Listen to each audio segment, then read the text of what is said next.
Hola, hola chicos, ¿cómo están? ¿Qué tal? Bienvenidos a esta nueva clase de historia. Yo soy Ana González, tu profesora de historia, y hoy desarrollamos la semana número 7. ¿Cómo estamos? ¿Todo bien? Espero que sí. Uy,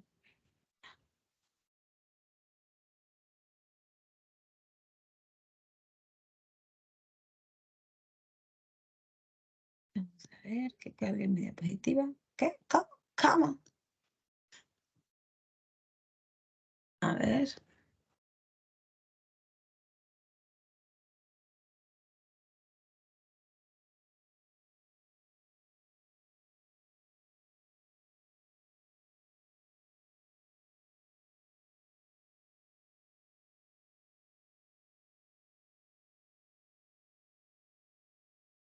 A ver si ya se ve. ¿Se ve mi diapo? ¿Sí, no? ¿Se ve? ¿No se ve? Sí, mi, sí se ve. Ok, gracias. Vamos a ver. Acá a mi lado. Se está desarmando mi teclado. Ok.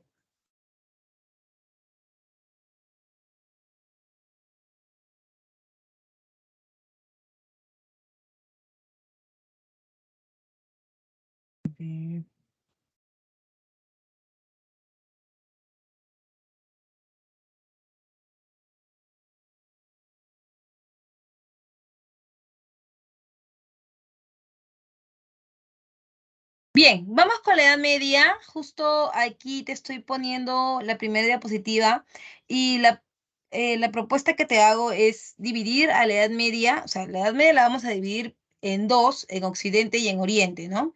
¿Por qué? Porque la Edad Media es básicamente, a ver, espera, me falta poner, ya.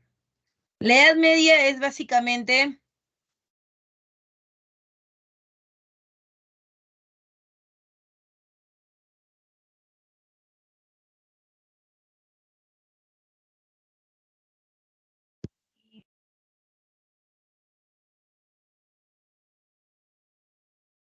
Porque la Edad Media es básicamente el resultado de la división del Imperio Romano de Occidente. Si tú recordarás, ¿no? Si tú recordarás, en el Imperio Romano, que nosotros vimos en la semana número 5, Teodosio dividió su territorio en dos, entre sus dos hijos, Flavio Honorio y Flavio Arcadio.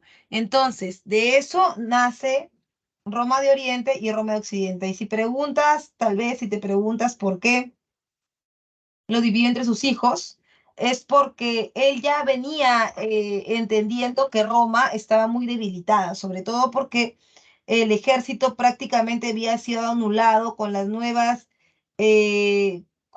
propuesta de creencia de los cristianos, ¿no? Los cristianos ahora ya estaban oficializados y todo, porque se oficializan con el edicto de Tesalónica. Los cristianos tienen un discurso interesante, ¿no? Y es un discurso monoteísta, en donde hay un solo Dios que además es amor, no te pide nada, es un Dios que genera,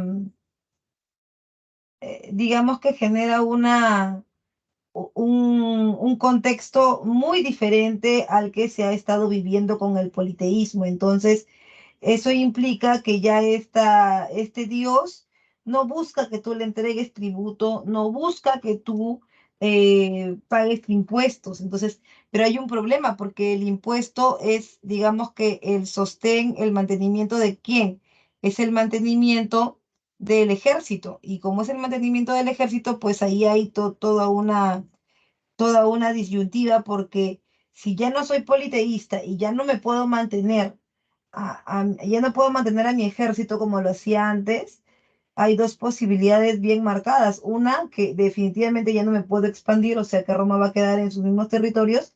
Y dos, que puedo ser invadido, ¿no? Porque ahora soy muy débil, yo estoy en la posición de lo que mis adversarios estaban antes. Entonces, ¿qué va a ocurrir? que Roma va a necesitar de ayuda, de esa ayuda que nunca había utilizado, pero que siempre estaba cerca de ella.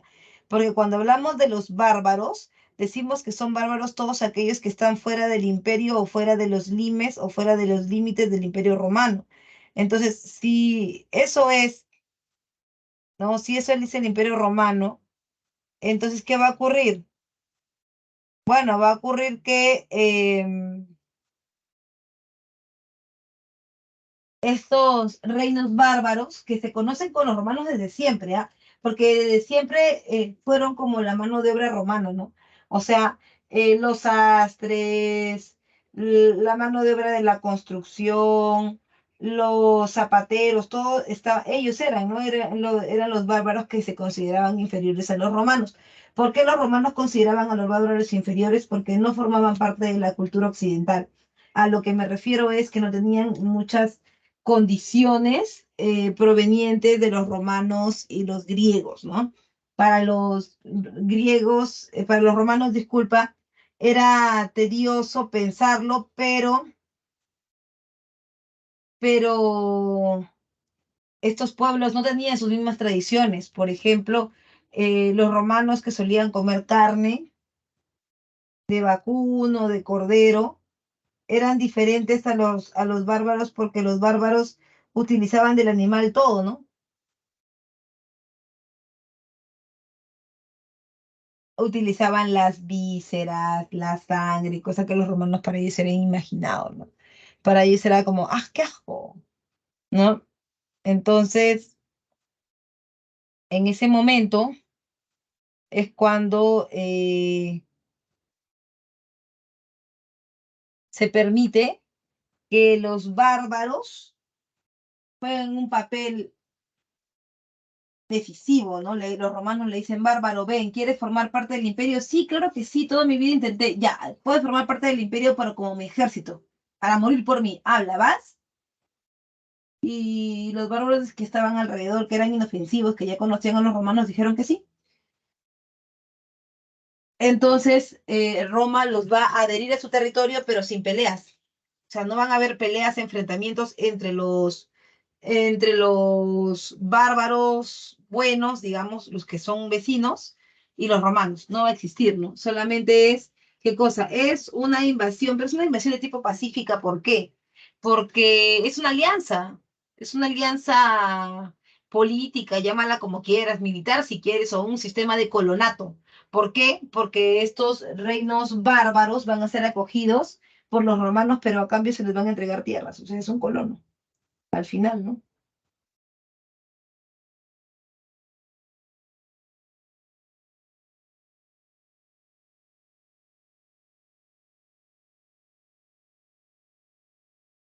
Muy bien, pero ¿por qué los romanos en concreto decían que los bárbaros eran inferiores a ellos? Uno, porque no hablaban el latín, y dos, porque no tenían sus mismas costumbres. Profe, ¿costumbres como qué? Ah, bueno, costumbres, como por ejemplo, te lo comentaba, ¿no? Eh, los romanos solo comían la carne de los animales, en cambio los bárbaros aprovechaban todo, las vísceras, las tripas, todo, todo, todo, todo, todo, todo. Y por ejemplo, a los romanos como que les parecía increíble que pudieran los bárbaros utilizar la, utilizar el intestino delgado de los animales, voltearlo y llenarlo de carne pegada al hueso, o sea, lo que ya no vale, o rellenarlo rellenarlo de sangre precocinada. Una vez que estaba rellenado, lo pasaban nuevamente por el fuego y lo podían conservar meses para comerlo. Tú lo conoces como embutidos. Ahí está tu famoso frankfurter también, cuando es de carne, ¿no?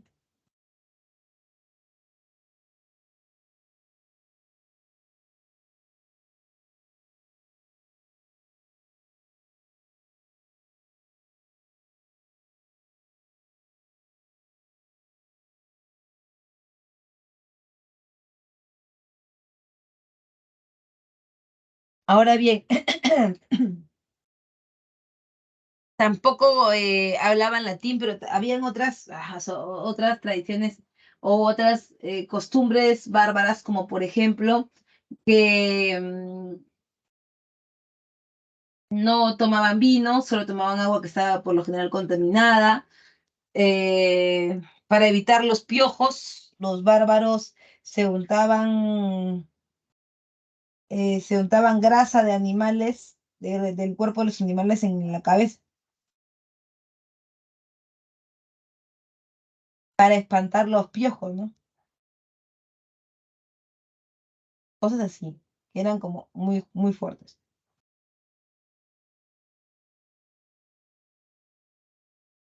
Ahora bien, como yo te venía diciendo, yo he dividido en Oriente y Occidente porque así lo divide Teodosio, ¿no? Entonces es muy fácil para mí primero hacer todo Oriente, o todo Occidente, disculpa, y luego hacer todo Oriente, porque la mayor parte de las cosas que pasan en la Edad Media ocurren ¿dónde? Ocurren en Occidente, casi todo. Bueno, nosotros también tenemos un poquito más de conocimiento de eso, porque como te dije, nosotros tenemos una línea de tiempo eurocéntrica, entonces estos lados orientales siempre van a ser menos favorecidos en la línea de tiempo, ¿ok?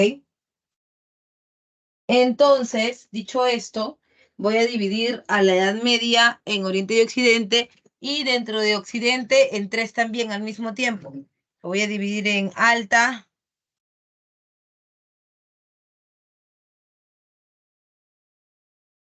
Edad Media,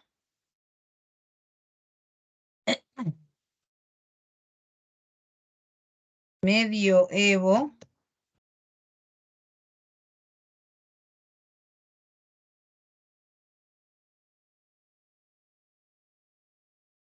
Medioevo y Baja Edad Media.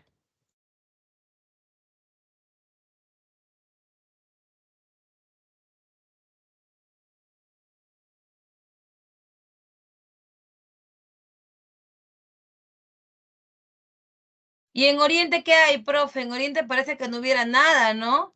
Ah, ya, en Oriente, a ver, espérame un ratito, chic, chic, chic.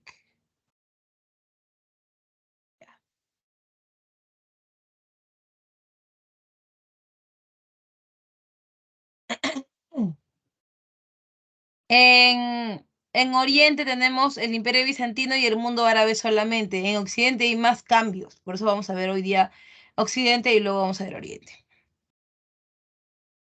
En el caso de las invasiones germanas, o también llamadas invasiones bárbaras, como te dije, los bárbaros son aquellos que no hablan latín, tienen una lengua extraña y su sonido es algo así como bar, bar, bar, bar, bar, ¿no? Ujú. En cuanto a las causas de las invasiones, tienes básicamente el crecimiento demográfico en la Germania, cuando hay menos enfrentamientos entre los reinos bárbaros, bueno, entre los bárbaros en este mal caso, pues no son reinos todavía, cuando hay enfrentamientos entre ellos, es decir, cuando están buscando alimento, ahí hay una baja de la tasa demográfica porque obviamente, ¿no? Cuando entran en contacto por lo general pueden morir, ¿no? Entonces es por eso que para esta época prácticamente ahora que han hecho su alianza, no hay, no hay mayores sobresaltos, ¿no? Eso uno. Dos, está el tema de el cambio climático del siglo IV. El cambio climático del siglo IV, ¿qué provoca? Allá fácil, provoca que los cultivos, como hace mucho frío, los cultivos no puedan darse, y como no se pueden dar, entonces hay una migración, ¿no? Hay una migración de Oriente a Occidente, o sea, todos los bárbaros que no tienen un lugar específico donde desarrollarse van a migrar buscando alimento, y esa migración va a apuntar directamente a Roma. ¿Por qué va a apuntar directamente a Roma? Ah, bueno, porque aunque Roma también esté pasando por lo mismo, aunque Roma tampoco tenga muy buena cosecha, ahora recuerda que los romanos son prácticamente el granero del mundo. Recuerda que los romanos son prácticamente, eh, los romanos son prácticamente el lugar donde por excelencia, por mucho tiempo, se ha guardado, se ha acumulado el excedente de producción de todo el imperio. Y recuerda que el imperio no es cualquier cosita. El imperio es sea, tiene su poder. Entonces, ahí debe haber comida y todos van en esa dirección. Ahora, todos los bárbaros que no, todos los bárbaros que no, que vienen de Oriente, porque los otros, bueno, los otros ya pertenecían al imperio, ¿no? Entonces, ahí hay presión de Oriente, de los bárbaros que vienen de por acá, ¿no? Y en este caso están los hunos con Atila, están los tártaros mongoles, que van a ser un dolor de cabeza, ¿no? Un dolor de cabeza eh, para el imperio, ¿no? Y por otro lado están también las invasiones, las pacíficas, ya te he dicho, pueden ser de dos tipos, pacíficas como tu profe o violentas como tu flaca. En el caso de las pacíficas, cuando hablamos de las invasiones pacíficas, es esto que te acabo de decir, ¿no? Que los romanos, ante el miedo de que los vayan a invadir, ¿qué hicieron? Invitaron a los bárbaros que ya conocían a que sean sus soldados. Eso uno. Dos, llega el problema del cambio climático y los de Oriente no tenían que hacer y se van con todo a destruir a Roma, pero Roma estaba resguardada por los pacíficos que ya habíamos visto antes. Em, y aún así, los pacíficos también habían sido azotados por el tema de la crisis climática, por lo tanto, han dejado sus tierras en la frontera con Roma y han ido avanzando hacia adentro a ver qué encuentran, ¿no? Y ese espacio ha sido aprovechado después por los hunos y los tártaros mongoles que se van a meter con todo. Cuando en el imperio tienes tienes dentro los reinos bárbaros germanos, disculpa, los bárbaros de Oriente con los bárbaros de Occidente, más la combinación del Imperio Romano, a todo eso le llamas tú reinos bárbaros o reinos germánicos. Esa combinación de pacíficos y violentos es el de los reinos germánicos. Y ahí entre todos tienes pues el reino franco, el reino visigodo, ostrogodo, anglosajón. En consecuencia, se pone fin al Imperio Romano de Occidente en el 476, es el inicio de la Edad Media, y surgen las lenguas romances, como cuáles, por ejemplo, ¿cuáles son las lenguas romances que recuerdas?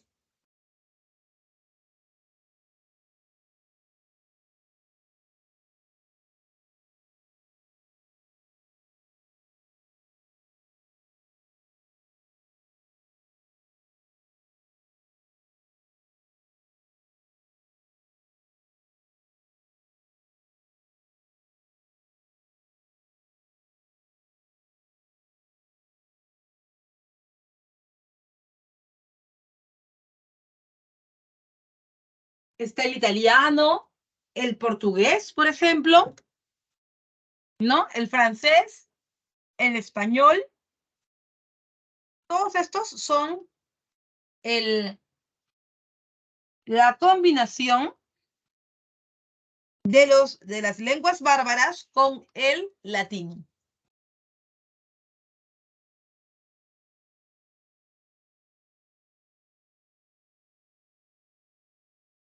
Damaris, creo que levantaste la manito o era dedito arriba. Sí, profesora, tenía una pregunta con respecto a la presión de los unos. No sé si podría volver a explicarlo. Claro, el problema del cambio climático del siglo IV no solamente afecta a los bárbaros que se encuentran en las fronteras o límites del Imperio Romano. Esto afecta a toda Europa, incluyendo parte de Asia. Y recuerda que los hunos vienen de la zona donde ahora sería Rusia, Polonia, esa zona de Europa Oriental. Entonces,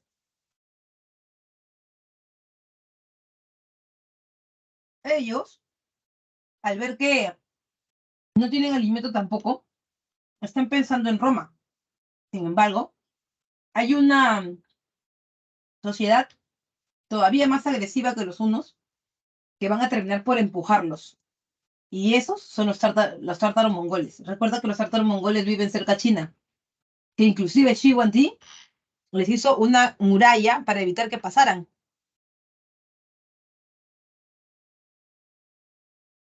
Los tártaros mongoles se han dado una vueltaza y se han encontrado con los hunos cara a cara. Y los están obligando a avanzar porque no hay otro lugar donde sacar alimento que no sea Roma. Y ahí van los tártaros mongoles y los hunos agresivos a destruir la barrera del imperio, una barrera que ya no existe. ¿Por qué? Porque los reinos, disculpa, porque los bárbaros iniciales, los pacíficos, están movilizándose hacia el centro de Roma para tener alimento. ¿Y por qué todos se movilizan a Roma? Porque Roma era el granero de la época clásica. Ellos tenían mucho excedente de producción guardado.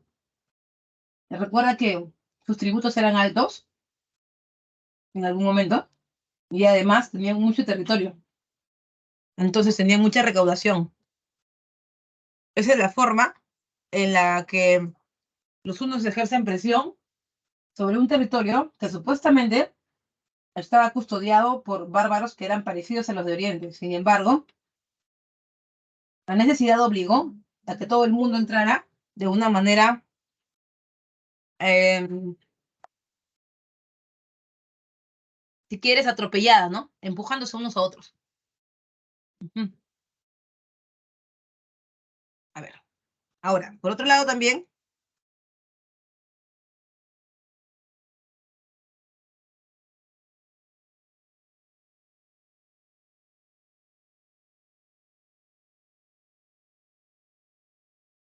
están las consecuencias de los reinos germánicos, ¿no?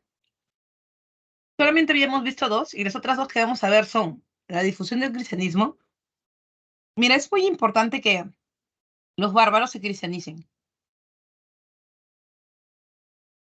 Como tú ves en el mapa, lo que antes era el Imperio Romano, porque es esto de acá, todo esto de acá, Imperio Romano de Occidente, hasta acá, ¿no? Es ese punto que es el estrecho de acá, este punto que es el estrecho del Bósforo, Constantinopla. Bueno, como tú sabes, todos esos ya son reinos independientes, con una lengua particular, tradiciones particulares. Digamos que hasta ese momento es peligroso que se mantengan así, porque como son diferentes y tienen un ejército particular cada uno, es probable que en cualquier momento y circunstancia puedan enfrentarse. Y nuevamente, y otra vez, y otra vez. Entonces, crearía desequilibrio. Entre comillas, nadie estaría seguro de su territorio. Por eso, era importante crear códigos. O sea, algo que tengan en común, como quien dice, para unirlos, ¿no? Para evitar ese desequilibrio. Es por eso que aceptan ser parte de la iglesia cristiana, todos ellos. Ese era el código, ¿no? No, pero que te quiero destruir, no. Aguanta. Soy cristiano como tú. Ah, ok. ¿No? Ahí va cambiando la cosa.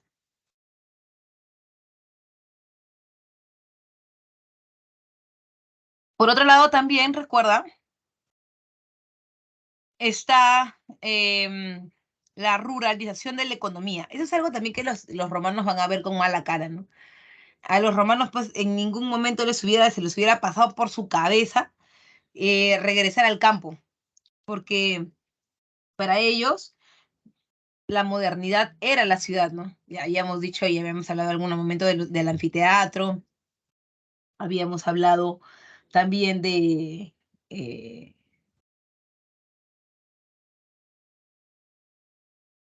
del Coliseo romano y tantas cosas, ¿no? Que los romanos habían puesto mucho punche, digamos, ¿no? En desarrollar, muchísimo punche en desarrollar. Entonces, además de eso, Además de eso, em, también recuerda, entonces, la conformación de reinos que son independientes uno de otro. Pero de todos los reinos que hemos visto, el que más se debe importar es el reino franco, porque el reino franco le da origen al imperio carolingio. Dentro de los francos, ellos eran un reino un tanto particular, podríamos decir, ¿no? Ujú. ¿Por qué es particular, no? Porque en su caso el gobierno es un gobierno que no tiene al frente a sus gobernantes, sino que tiene administradores. Los reyes holgazanes, francos, dejaban en manos de sus administradores el gobierno del reino, y ellos se dedicaban básica y únicamente al arte de guerra. Se dedicaban a la guerra. Entonces, es ahí donde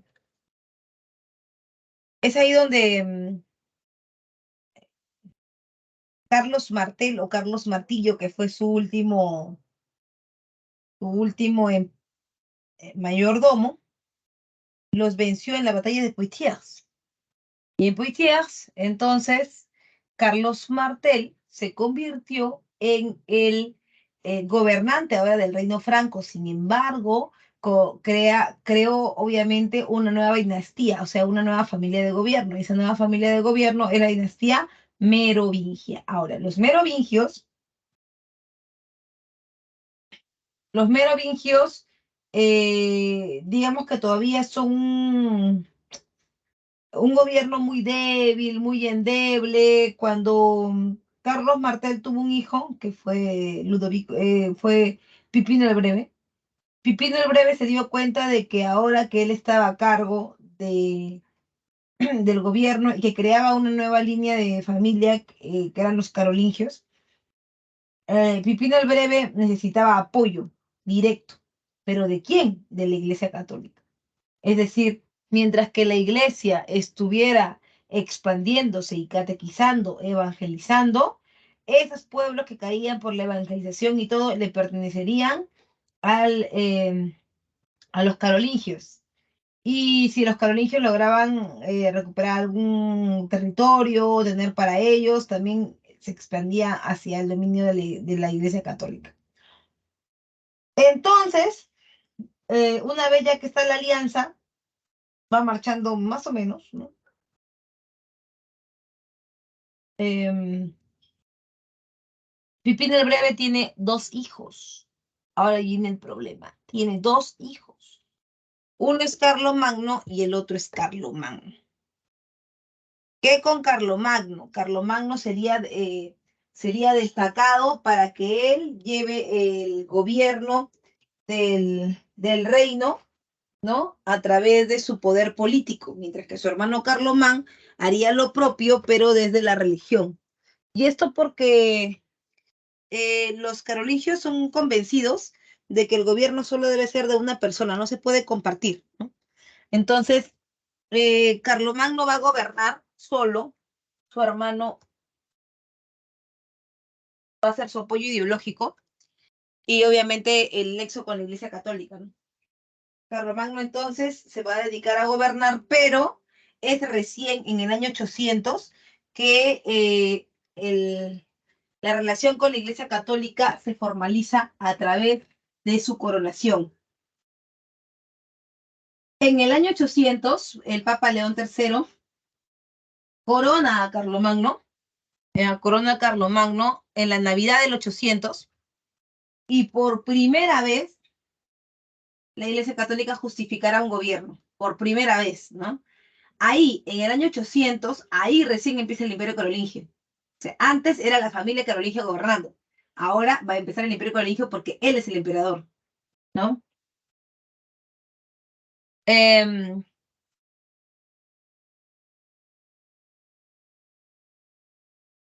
Carlomagno tenía algo clarísimo.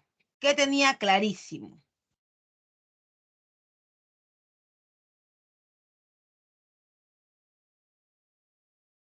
¿Qué tenía clarísimo? Que tenían que él quería un sistema. Ya había definido el sistema que quería para el Imperio Carolingio, cómo quería que se expanda. Para él, el mejor sistema de expansión y mantenimiento era el romano. Él así quería que fuera. Por eso, a su imperio también se le conoce como el Renacimiento Carolingio. Así también se le conoce, ¿ya? Entonces, en el Renacimiento Carolingio se va a priorizar, uno, la distribución de la tierra para su mejor administración y dos, por supuesto, el tema de la cultura. Era muy importante para Carlomagno que la educación y la cultura fueran de la mano de las expansiones territoriales que él pudiera tener en su, en su gobierno, ¿no? Por eso es que se organizaron en ducados, condados y marcas. Los ducados, a ver, vamos a verlo por acá. Los ducados son territorios, es algo así, pero imagínate que todo eso es el imperio, y eso sería un ducado, ¿no? Un ducado. Acá estaría el condado que está dentro del ducado, y el marquesado es el único problema, porque el marquesado o la marca está siempre en los límites del imperio carolingio.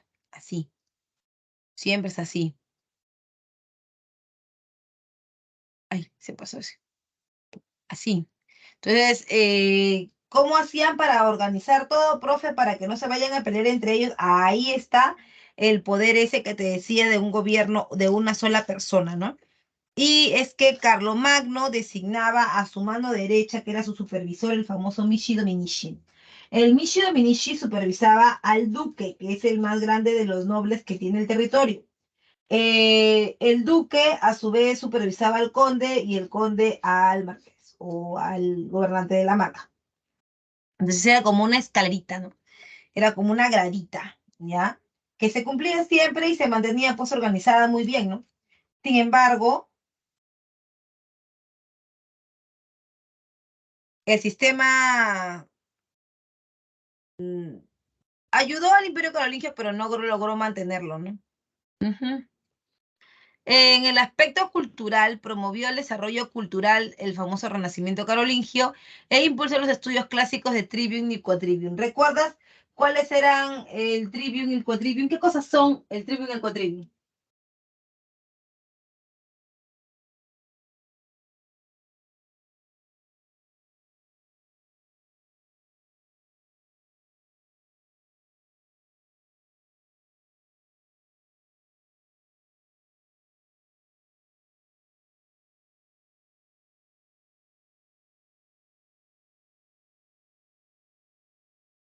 Te lo voy a poner por acá como un sabías qué, ¿ok? Para que no te olvides. Acá, ay, no se puede. Ay. Es el Trivium y el Quadrivium es el conjunto de materias para el buen gobierno.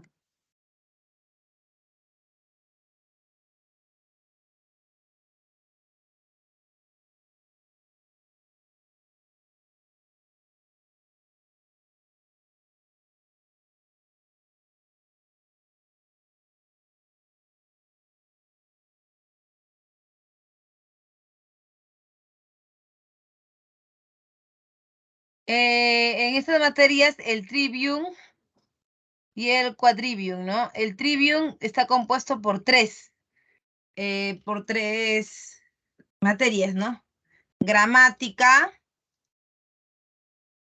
dialéctica y retórica. ¿Recuerdas qué es la dialéctica? La retórica, a ver, la gramática, el arte del buen escribir, la dialéctica, el arte de la discusión, y la retórica, el arte del convencimiento. Sin embargo, ¿por qué es tan importante que un gobernante convenza? Es muy importante que pueda comunicarse, digamos, y convencer a la población.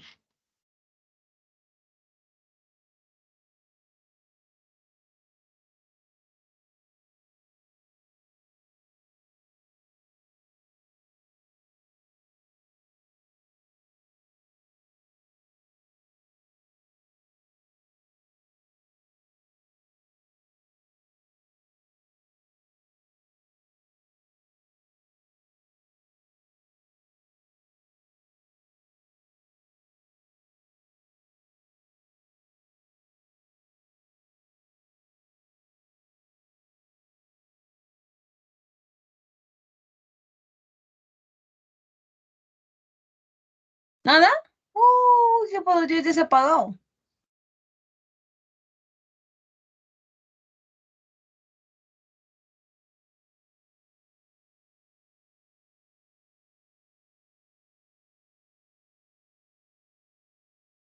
Bien, es importante que la retórica se utilice en el gobierno porque es la forma de mantener el control de la población, hablar con la población, transmitir a la población es importante. Ujú.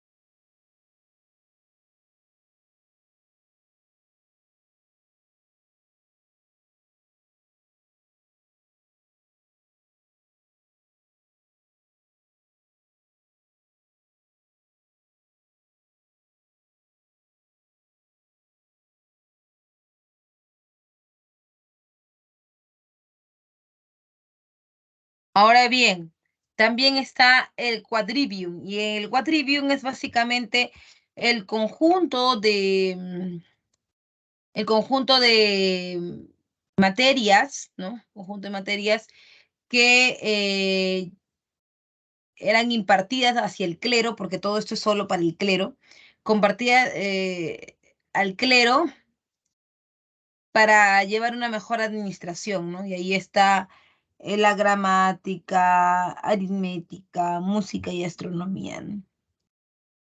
Y también tienen las escuelas o las escuelas, la escuela parroquial, palatina, disculpa, es la escuela de los nobles, donde se les enseña solamente arte de guerra, la escuela conventual que le corresponde a los sacerdotes, al clero. Ellos son los que se van a encargar de administrar, ellos son los verdaderos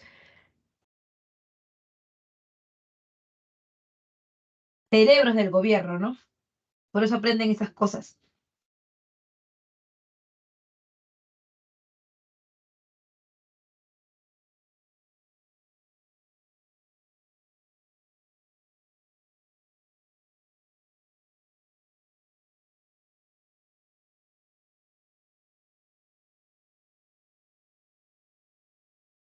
Luego tienes sus cursos, como te decía, aritmética para el comercio, geometría para las construcciones,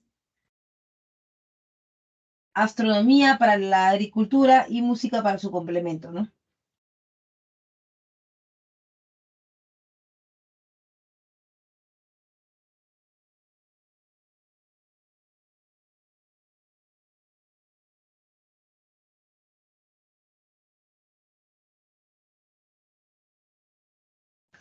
Miss, disculpe, ¿será que podría volver a repetir cuáles eran las materias del quadrivium?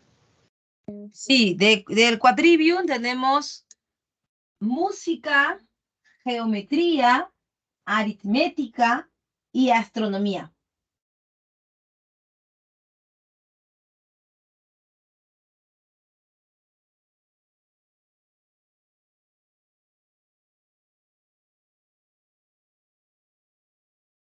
Por otro lado, también recuerda, está la decadencia. ¿Por qué cae el Imperio Carolingio? Profesora, pero si parece que está bien organizado, que el Imperio Carolingio está bien dividido territorialmente, está bien organizado, eh, culturalmente, podríamos decirle.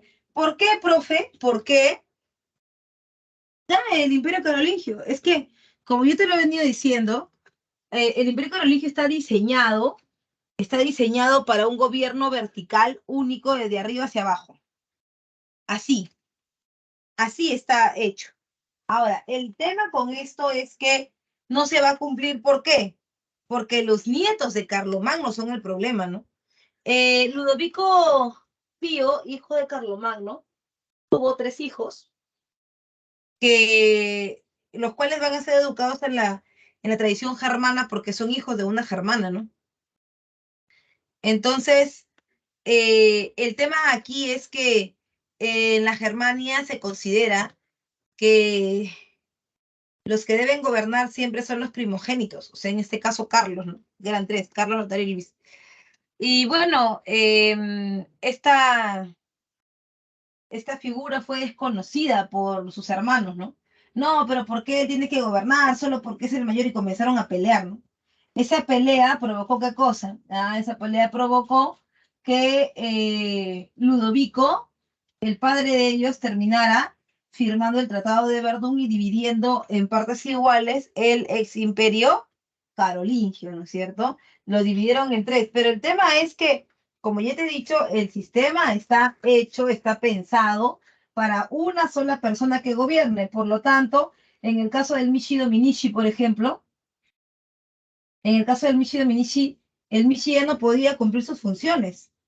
¿Y por qué no las podía cumplir? Porque antes era una sola persona a con la que él contactaba, que era el emperador, pues, ¿no?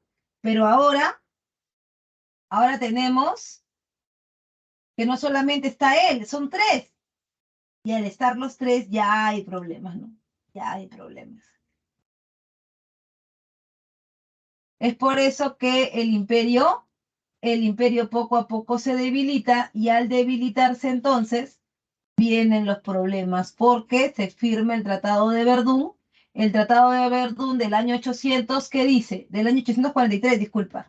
Dice que el imperio se desintegra y al desintegrarse entonces, ¿qué es lo que ocurre? Cuando ya no hay un poder, digamos, ¿no? Que sea el poder que los unifique, como lo hacía Carlomagno, entonces van a haber enfrentamientos entre los señores, entre los ex nobles, ¿no? Que son el duque, el conde, el marqués, entre ellos van a haber problemas, pero sobre todo los que más van a sonar, digamos, son los marqueses, ¿no? Porque los marqueses viven en los límites del imperio carolingio.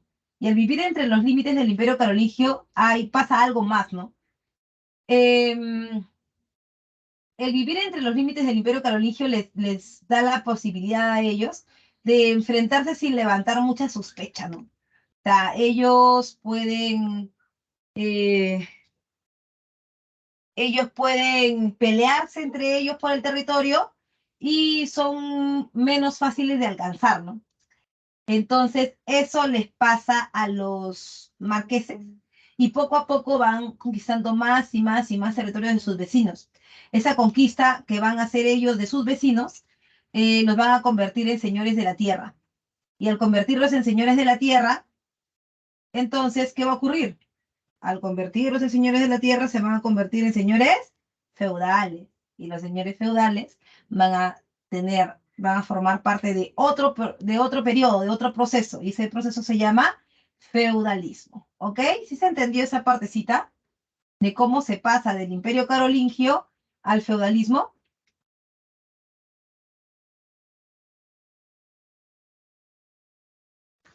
Miss, disculpe, ¿en serio que lo podría volver a repetir, por favor? Ya, claro. Mira, lo que pasa es que, como se los comentaba, el imperio carolingio estaba dividido no solamente en estamentos, ¿no? Digamos, sociales, sino que también el imperio carolingio estaba dividido por, eh, por espacios territoriales. Un espacio territorial tenía a un noble que era el responsable, digamos, ¿no? De todos los espacios territoriales, el más peligroso, el que tal vez el imperio carolingio tenía que tenerle más cuidado, no era el más grande, que era el duque, porque el duque siempre estaba supervisado directamente por el Michi Dominici, que era el supervisor real, sino que el más difícil de todos era este, pues, ¿no? A ver, era este de acá. ¿Se quedó? Uy. Este, la marca, porque la marca era un espacio que se encontraba en la frontera. Entonces, como se encontraba en la frontera la marca, el tema ahí es que termina siendo esto un problema porque entre ellos se van a pelear, entre las marcas se van a mechar. Y la mecha entre las marcas, ¿no? La mecha entre las marcas generó ¿qué cosa? Generó que se rompan esos espacios. Y al romper esos espacios, ahora los señores feudales, los marqueses antes chiquititos, comenzaron a comer y a comer y a comer terreno, ganarle terreno a su vecino. Entonces, esos terrenos que ahora ya no son propiedad del emperador, porque ya no lo son, ¿no? Ahora son propiedad de estos señores pequeñitos, se van a comenzar a llamar feudos. ¿Y por qué se llaman feudos? Porque ahora son propiedad de los señores pequeños, señores de la tierra, llamados señores feudales. Entonces, la firma del Tratado de Verdún hizo que ya no existiera el poder central. Al no existir el poder central, no podía existir el Mishi Minishi. Al no existir Mishi Minishi, toda la estructura se cayó. El caer de toda la estructura, entonces, ¿qué va a pasar? Lo que va a ocurrir es que, eh, los señores eh, de las marcas tengan más posibilidad de entre ellos quitarse tierras. Y eso de quitarse tierras de manera individual se conoce como feudalismo. Ahora sí está un poquito más claro. Sí, Miss, muchas gracias. Ok, a ti.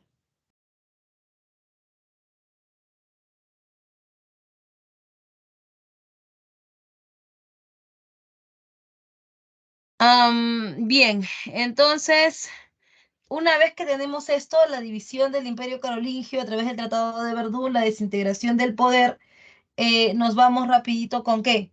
Nos vamos rapidito con las consecuencias. Se debilita el poder central y aparece el ascenso de los señores locales, que en este caso son los señores feudales, ¿no? Se facilita el ingreso de nuevos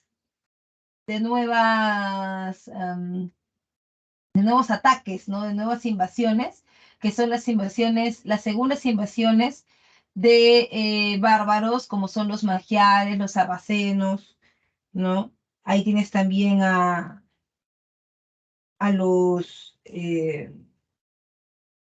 turcos selúcidas, ¿no? Antes de que lleguen a Constantinopla. Entonces, todas estas, todas estas intervenciones son producto de la pérdida del poder central.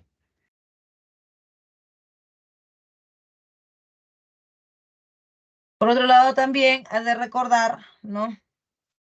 Está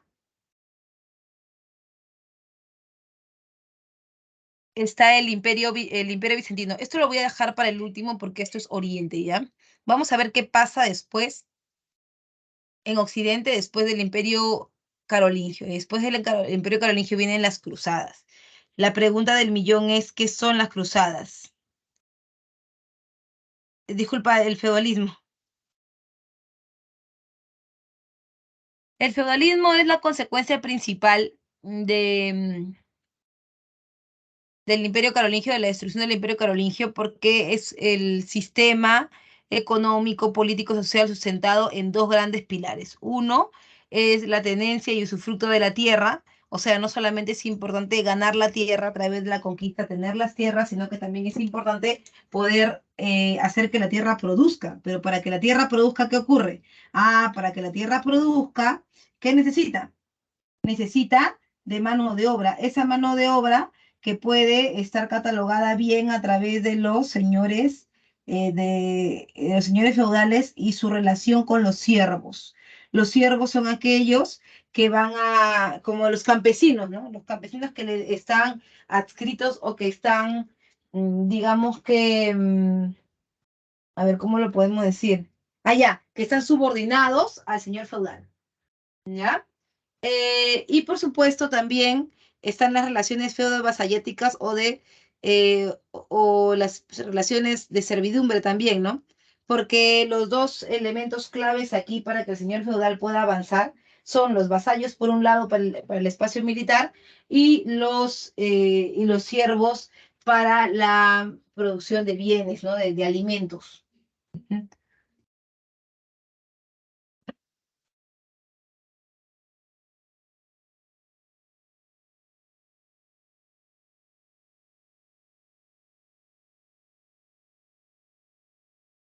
Por otro lado, también recuerda, está las causas, el debilitamiento del poder monárquico, las invasiones bárbaras del siglo IX que les hemos visto, y por supuesto en las características políticas, la fragmentación territorial en múltiples soberanías, que es la creación esta de pues, un montón de feudos de un territorio que antes era de un solo emperador.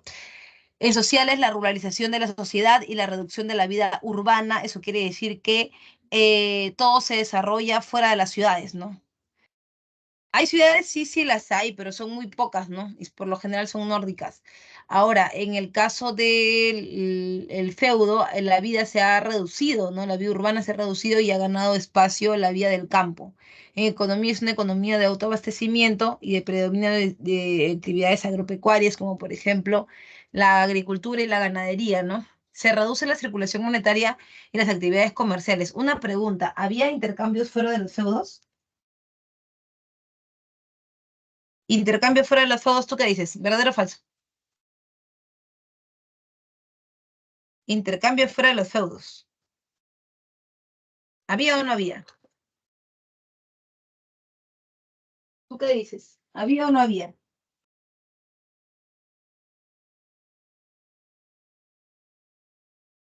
Intercambio fuera de los feudos.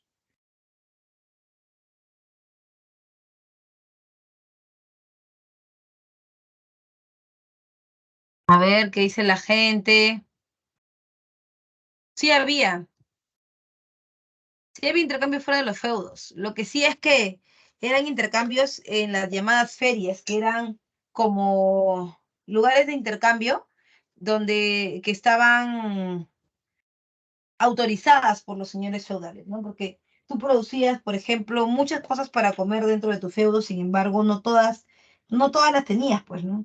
Entonces, por eso podías intercambiar con otro, pero solo si el señor feudal lo permitía, ¿no?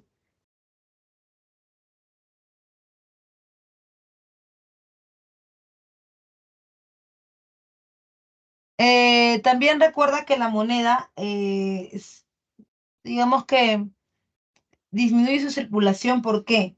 Porque la moneda es propia del feudo. O sea, yo tengo mi feudo tiene mi moneda con mi cara. Entonces, mi moneda con mi cara sirve solamente para comerciar en mi feudo, pero no sirve para comerciar en otro.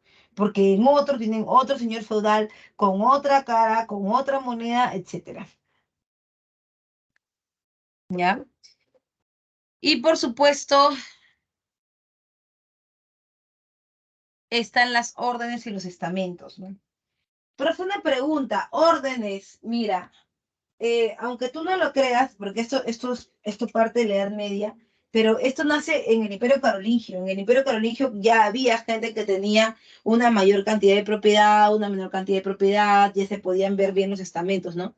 Además, las escuelas también como que marcaban los estamentos, ¿no? La nobleza por un lado, el clero más abajo, el pueblo por el otro, ¿no? Que en el caso de la escuela, por ejemplo, palatina, que era la escuela de la nobleza, solamente aprendían arte de guerra. En el caso de la escuela conventual de la gente del clero, aprendían varias cosas más, ¿no? Administrar, aprendían matemática, ¿no? Mientras que en la escuela del pueblo no había nada de eso, pues en la escuela del pueblo solamente aprendían un oficio importante para el mantenimiento del imperio, un oficio y religión. Obviamente la religión no la aprendían, pues, no la aprendían directamente de la Biblia ni con una clase de teología, porque recuerda que la gente del pueblo no hablaba ni latín. Entonces, lo que sí había era clases para el pueblo, pero para que aprenda religión a través de la catequesis. O sea, a través de poner las cosas bonitas, agradables, a través de cantos, de dinámicas, porque en realidad la gente del pueblo era considerado un ser humano, pero menor de edad. Entonces hay que explicarle como si fuera un niño, ¿no? Y todos esos tres estamentos van a ser movidos o trasladados al feudalismo durante la Edad Media.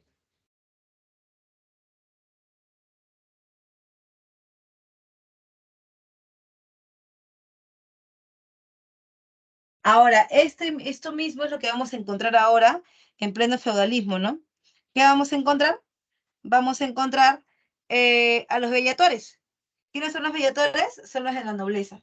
Ellos, los que se dedican a la conquista, a la guerra, pueden ser duques, condes, marqueses. También están los oradores, que son los del pueblo, disculpa, los del clero, y el clero se dedica al control ideológico de la población. ¿Cómo que el control ideológico ideológico de la población, profe? Sí, porque el clero está diseñado, o sea, su discurso está diseñado para que tú caigas, ¿no? Para que tengas miedo, para que tú no te pongas en contra del señor feudal y mucho menos del rey. Que, profesora, ¿cómo que rey? Sí, en la Edad Media, en esta época, había rey, solamente que el rey era un señor feudal grandazo, pero él no gobernaba directamente, el que gobernaba directamente era el señor feudal que estaba en tu feudo. Entonces, en este caso, los oradores utilizaban la filosofía escolástica para argumentar todo cuanto podían acerca de la religión católica, incluso cosas que tal vez ni siquiera tenían sentido o que ni siquiera tenían una explicación, ¿no?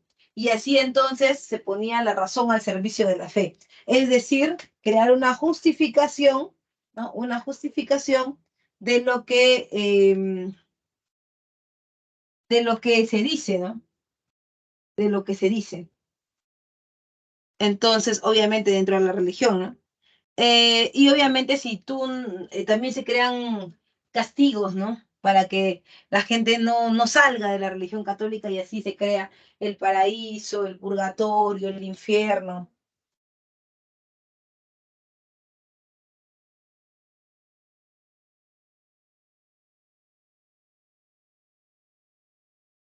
Luego tienes a los labradores, que son los campesinos los que labran la tierra, y el feudo. El feudo es la propiedad territorial o beneficio del señor feudal. Mira, el señor feudal tiene el feudo, que es el espacio grande, inmenso, que está amurallado y que adentro tiene, uno, la casa del señor feudal, que es el castillo. Dos, tiene a la villa, donde están, no los siervos, porque no todos son siervos, donde están las personas que tienen un oficio pero que no se dedican a la tierra, y entre ellas sí se intercambian, o sea, sí hay intercambio comercial dentro del feudo. Lo que no hay es con mucha regularidad fuera del feudo. Sí hay a veces fuera del feudo, pero básicamente para intercambio de bienes, ¿no? Eso era, pero dentro sí hay, ¿no? El panadero recibe una retribución por su trabajo, ¿no? Lo mismo que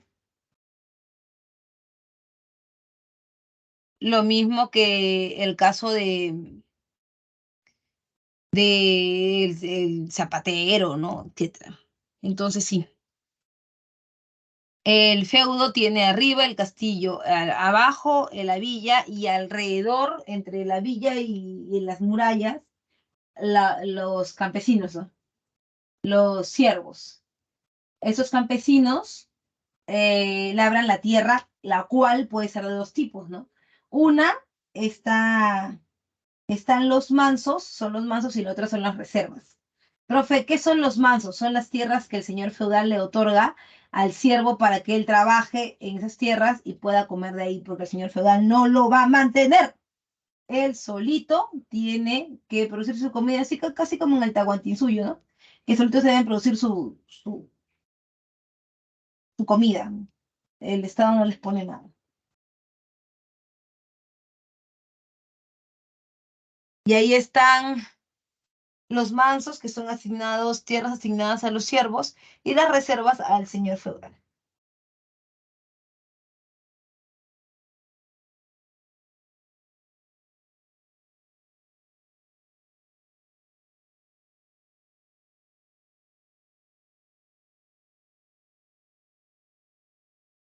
Ahora bien, por otro lado, están las relaciones feudo-vasalláticas o de dependencia. Te quiero preguntar si hasta aquí todo bien, si hay alguna pregunta, alguna duda, algo que no hayas captado bien. ¿Todo aquí? A ver, acá tengo. Misma consulta, Sí, los viatores son aquellos que simplemente, o sea, que específicamente se encargan ellos con aspectos de la guerra. sí, los bellatores son los nobles, ¿no? Condes, duques, marqueses, que conquistan tierras para ellos mismos tener más poder. O sea, si yo soy un bellator y soy un conde, yo mismo me impulso para conseguir tierras y salir de ser conde, que yo quiero ser duque, ¿no? Cuanto más tierras tenga, más posibilidades de subir socialmente tengo. Solamente se dedican ellos, no al gobierno, se dedican solamente al arte de guerra. Ahora, claro, gobierno local sí, porque ellos son señores feudales, ¿no? Sí, no, pero no es que hay un gran rey que, no, no hay eso. Pero sí se dedican a la guerra y y a mantener sus territorios, ¿no? A eso se dedican. No hay otra actividad que cumplan más que la guerra. Bueno, y el gobierno de su territorio, como te dije, pero no hay ninguna otra actividad que cumplan.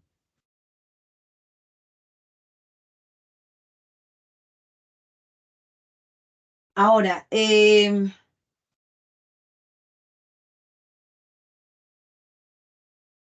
cuanto a las relaciones feudo-vasalláticas o las relaciones de dependencia, mira, si tú eres un siervo, tú estás obligado a pagar tributo al señor feudal. Estás obligado a eso, porque él es tu gran patrón, ¿no? Entonces tienes que respetar eso.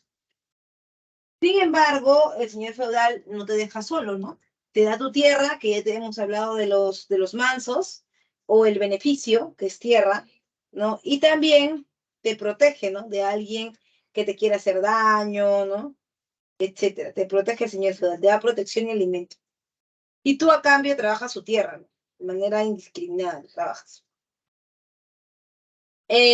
También está la relación entre el vasallo y el señor feudal más grande. El señor feudal y el vasallo, ambos son señores feudales, solo que el vasallo es más chiquito, ¿no? Si tú eres, por ejemplo, el conde de Arequipa o el conde de Lima, ya, eres el conde de Lima y tienes bajo tu cargo, es el duque de Lima tiene bajo tu cargo los condes, ¿no? Algo así. Entonces, ambos son señores feudales, pero uno es más grande que el otro.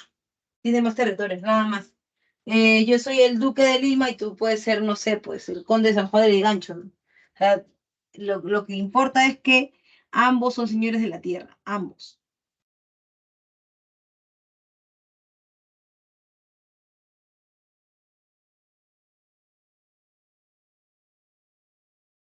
Bien, ahora nos vamos rapidito a entender las relaciones, ¿no? Un señor feudal grande y un señor feudal más pequeño. El más pequeño se llamará vasallo, se va a llamar vasallo, y el más grande es el señor feudal más grande, obviamente, ¿no? Entonces, imagínate que tú, el señor feudal más pequeño, el vasallo, me dice, yo soy el señor feudal, me dice, señor feudal, me hago vuestro hombre, se arrolla delante de mí y me pide la mano y me dice, señor feudal, me hago vuestro hombre. Y eso sería homenaje, cuando tú te le mandas al señor feudal. Y si él te acepta, yo os recibo como mi hombre, entonces sería investidura porque él está respondiendo. Homenaje cuando un señor feudal más pequeño se le ofrece, como quien dice, ¿no? Me hago vuestro hombre. Y cuando se le responde, cuando el señor feudal más grande responde, eso es investidura. Investidura.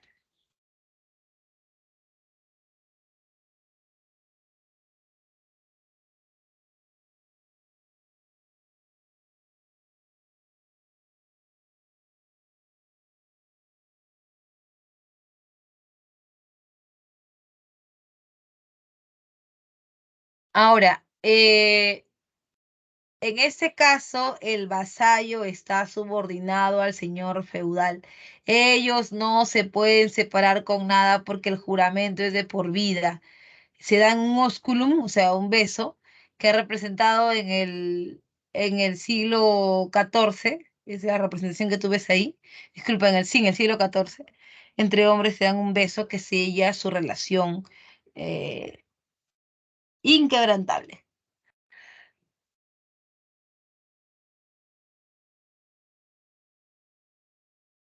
Y luego es el Renacimiento. Del feudalismo hay un proceso interesante, ¿no?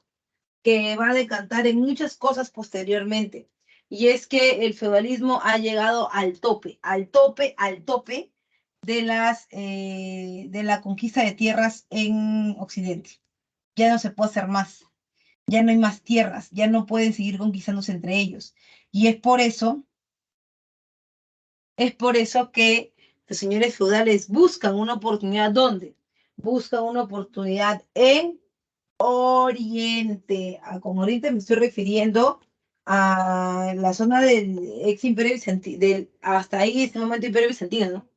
Entonces, quieren ellos ir a Oriente para conquistar más tierras. Bueno, perfecto.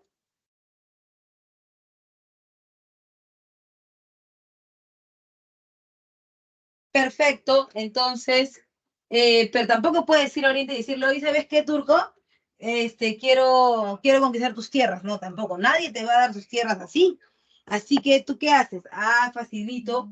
Tú lo que haces em, es si quieres, ¿no? Dar un pretexto. Este pretexto está relacionado directamente con la Iglesia Católica. Por eso las cruzadas son enfrentamientos que van a hacer intervenir ¿a quién? Van a hacer intervenir uno al, eh, al señor feudal, dos al rey, que es el señor feudal más grande, y tres a la Iglesia Católica. ¿Por qué? Porque la iglesia es es la que justifica el poder de tomar, ¿no? El Santo Sepulcro, que es el último lugar donde descansaron los restos de Jesucristo. Entonces, ya con toda esa idea de que tú no es que eres malo, no es que te quieres expandir, sino que quieres llegar al último lugar en donde estaban los restos de Jesucristo, pues ya con eso tú vas a las cruzadas. Y esa era la idea, supuestamente, ¿no? La idea era que em, en las cruzadas se pelearía por el Santo Sepulcro. Y como tú ya sabes, no, eran tierras para tener más poder. Entonces, es un proceso de reactivación del comercio y reparación de las grandes ciudades en Europa Occidental. Así reaparecen las ciudades, ¿no? En causas, la revolución agrícola medieval recuerda que hay una necesidad por salir del feudo, ya que el alimento no es suficiente donde se encuentran. ¿Por qué? Porque el frío está determinando con todo, ¿sí? ¿Ya? Otro también importante es el crecimiento demográfico. Como ya en los feudos no habían guerras dentro, entonces, pucha, que la gente se reproducía, pocos morían, no había muchas enfermedades porque tampoco no estaban en mucho contacto, entonces tenían una esperanza de vida regular.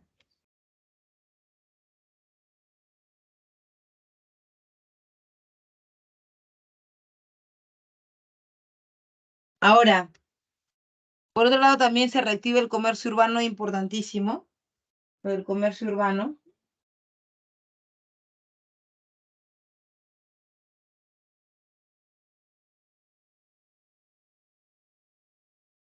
Y en características surgen los burgos. ¿Qué es un burgo? A ver, ¿qué es un burgo? ¿Qué es un burgo?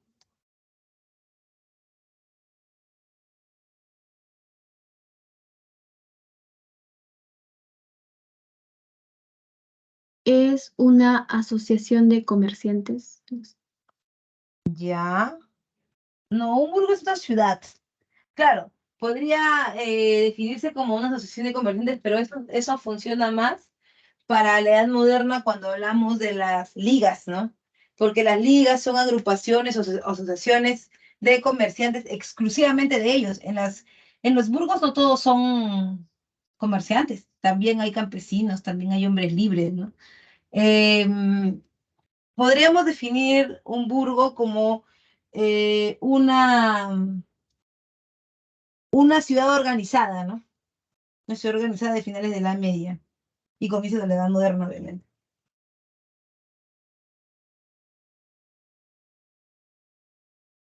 Ahora bien,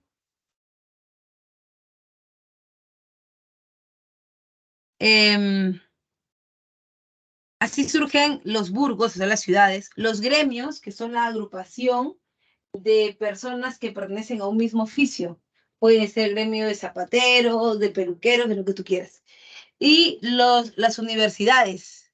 Las universidades, aunque no lo creas, esto ya es la baja Edad Media, y aunque la Iglesia Católica sigue dominando el pensamiento, hay algunas libertades, ¿no? Eh, y van a, y van a recaer en las universidades. Y la banca, por supuesto que sin la banca no puede haber desarrollo económico, ya que la banca es la que inyecta, ¿no?, capital que todo el mundo está buscando. Como primer elemento del renacimiento urbano y comercial están las cruzadas. Las cruzadas, les crusades.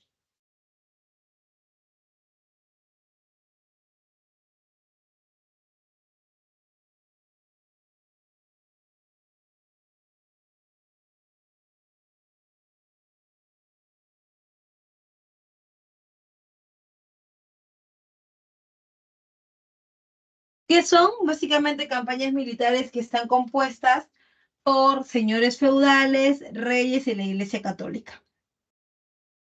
Los tres tienen un pretexto: el recuperar el Santo Sepulcro. La pregunta del millón es: ¿qué es el Santo Sepulcro? A ver, ¿quién me ayuda? ¿Qué es el Santo Sepulcro?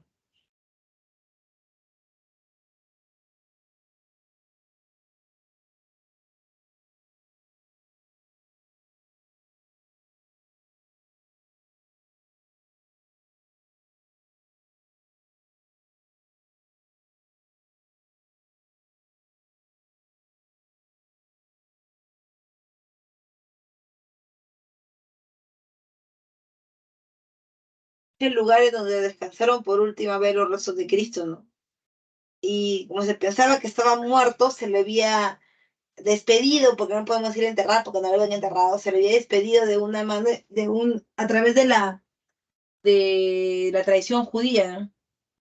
Y cómo se despiden los cuerpos de la tradición judía, eh, en una tumba de piedra, ¿no?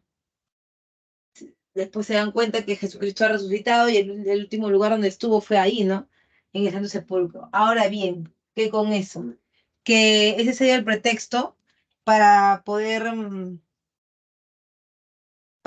decir que se van a Oriente, ¿no? Ah, queremos ir al Santo Sepulcro, pero lo solucionan rápido, porque en la primera, cruzada ganan la primera cruzada de Godofredo de Bouillon, gana el Santo Sepulcro. Entonces, digamos como que rápidamente se deshizo el pretexto.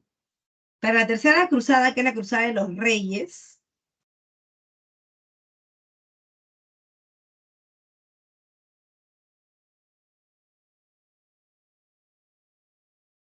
en la primera cruzada está Godofredo de Bouillon, ¿no?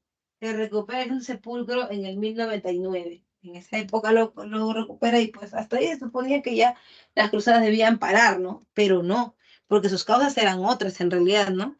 Una era la expansión del sistema feudal. Los señores feudales querían tener por todo lado el sistema para dominar. El deseo de la Iglesia por recuperar el prestigio y reunificar al clero. El interés de los señores feudales por obtener tierras en el cercano Oriente, como ya hemos dicho.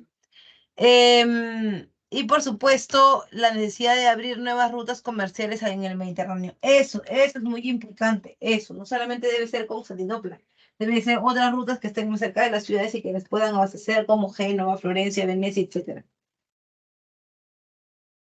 ¿Todo capiche hasta ahí?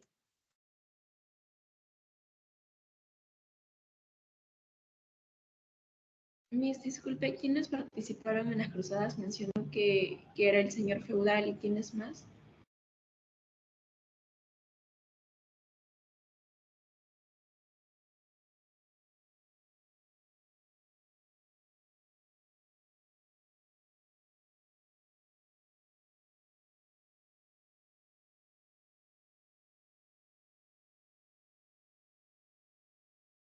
¿Todo bien? Estaba medio entrecortado, creo que se escuchó.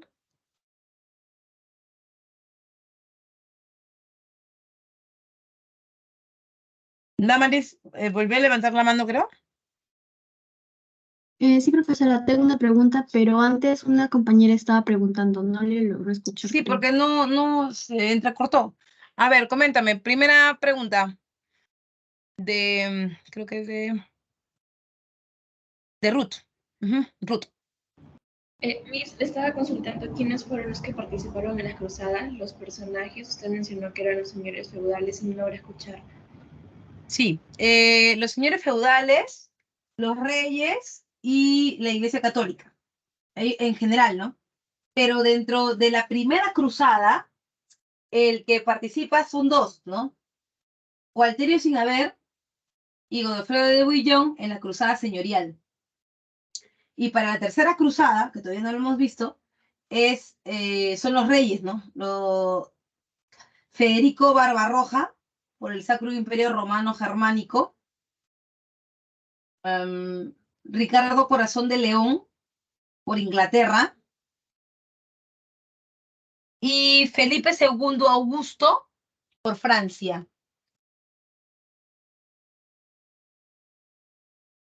Gracias, Miss. Siguiente pregunta.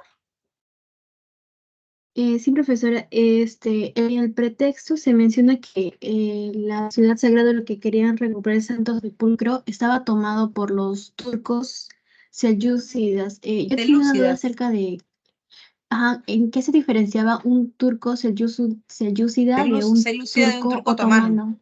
otomano. Sí. Bueno, primero hay que decir que los turcos vienen de la península arábiga, ¿no? Cualquiera que sea. Y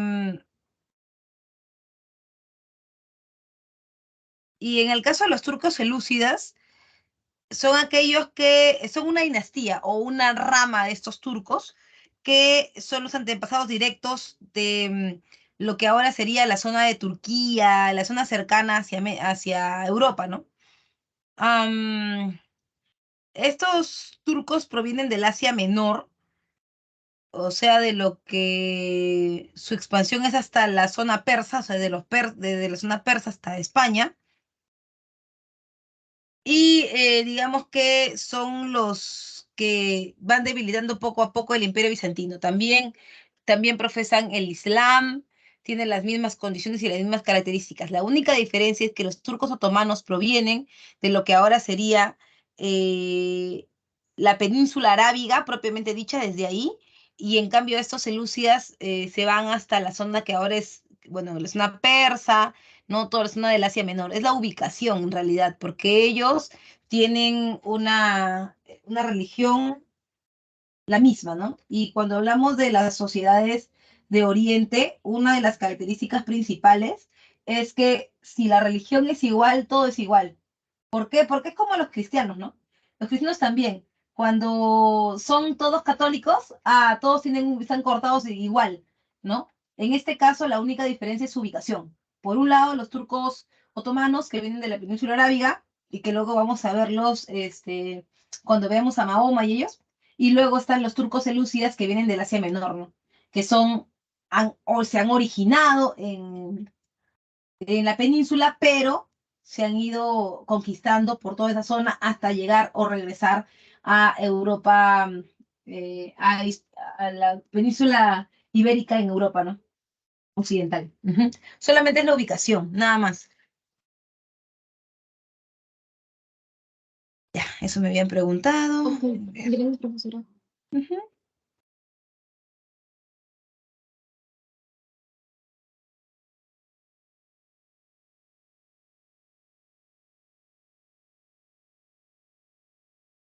Bien, seguimos.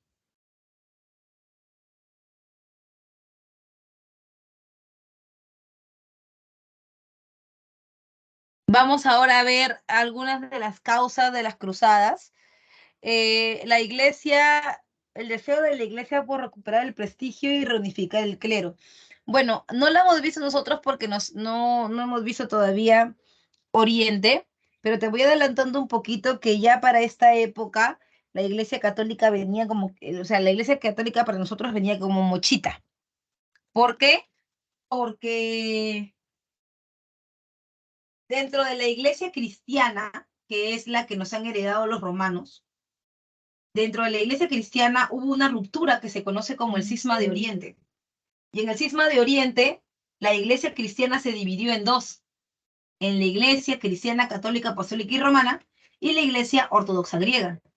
¿Por qué? Por desavenencias, ¿no? Porque, bueno, Roma creía que a ella debería dársele todo siempre y que debería ser el centro del poder, así no aporte nada, porque ahí se había puesto la iglesia de la piedra angular de la iglesia católica, que es San Pedro, ¿no? Y que todo debería ser para ella, no importando si hay otros lugares donde también se profesa la religión cristiana y son más productivos, como en el caso de Constantinopla. En algún momento, Constantinopla y Roma de Occidente tuvieron la misma religión, solamente que se separaron por esas desavenencias, en donde Roma prácticamente no aportaba nada y quería mantener siempre el poder de los papas. Como no se lo permitieron, los de Oriente crearon su propia iglesia, ¿no? La iglesia de Santa Sofía, ¿no? En cuanto al origen, fueron convocadas por el Papa Urbano II a la voz de Dios lo quiere. Así, supuestamente las cruzadas estaban justificadas porque Dios había dicho que sí, que era importante, que era necesario, uno, recuperar el Santo Sepulcro y dos, llevar a cabo todas las causas, o sea, solucionar todas las causas de las que hemos hablado, ¿no? La expansión feudal, todo eso es porque Dios lo quiere, porque Dios lo quiere, porque Dios lo quiere. Recuerda que para esta época el escolasticismo es muy importante. Entonces, no importa si lo que dicen es coherente o no es coherente, eso no interesa. Lo que interesa es que lo dice la Iglesia Católica y lo justifica, ¿no? Entonces, eso.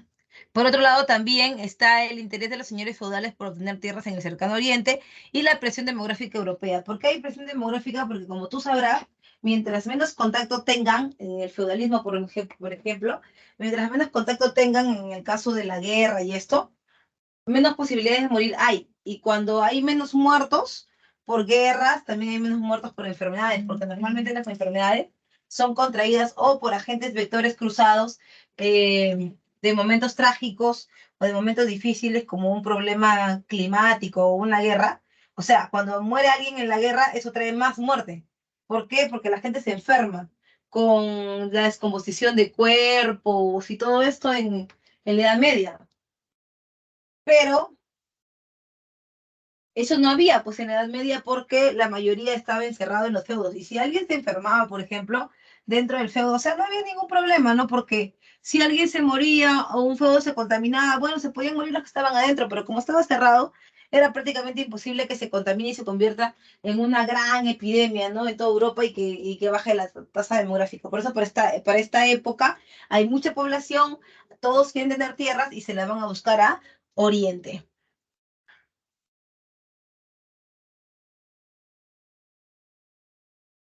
Luego tienen la necesidad de abrir nuevas rutas comerciales en el Mediterráneo, ¿no?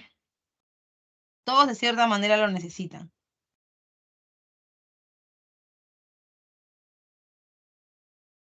Porque para ese momento, mira, antes de la caída de Constantinopla incluso, ya se estaba pensando en crear nuevas tierras, crear nuevas rutas, ¿no? Para llegar de otras maneras a las nuevas tierras. Ya digamos que ya venían con su discurso, ¿no? Por otro lado, también están las campañas militares. La primera es la de Godefredo de Bouillon. Recuerda, dividida en popular y señorial. La popular es la de Gualterio sin haber, que también favoreció a la recuperación de San Sepulcro. Y por supuesto, la de Godefredo de Bouillon.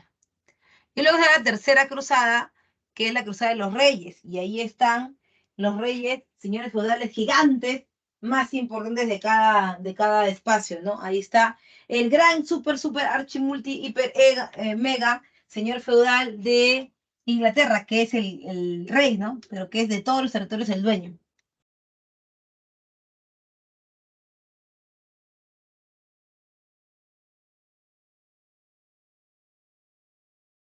También estaba, bueno, Felipe II Augusto, Ricardo Corazón de León y Federico Barbarroja. Federico Barbarroja iba por el Sacro Imperio Romano Germánico.